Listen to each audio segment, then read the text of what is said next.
నిన్న గుంటూరులో చిలుకవారి ఆత్మీయ సమ్మేళనానికి ముఖ్య అతిథిగా ఆహ్వానించిన మా రక్త సంబంధికులందరికీ మరొకసారి ఈ లైవ్ ద్వారా మనస్ఫూర్తిగా కృతజ్ఞతలు చెల్లిస్తున్నా.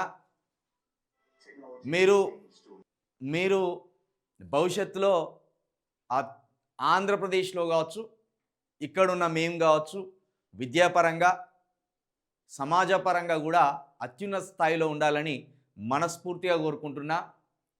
కులం పట్టించుకోకుండా, కులమత భేదాలు పట్టించుకోకుండా అన్ని కులాలతో కలిసిపోతూ సమాజంలో మనవంతు పాత్రను మనం పోషించాలని నేను మీ అందరికీ కూడా తెలియజేస్తున్నా.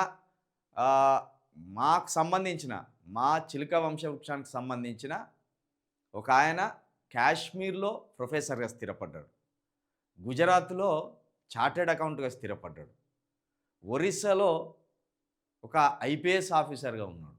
నిన్న చరిత్ర తెలుసుకుంటే నాకు కొంత ఆశ్చర్యం అనిపించింది. వరంగల్లోనే ఉన్నామేమో మేము, మా గ్రామంలోనే ఉన్నామేమో మేము, 40 గడపల దాకా మా గ్రామంలో చిలుకవారి ఉన్నాం.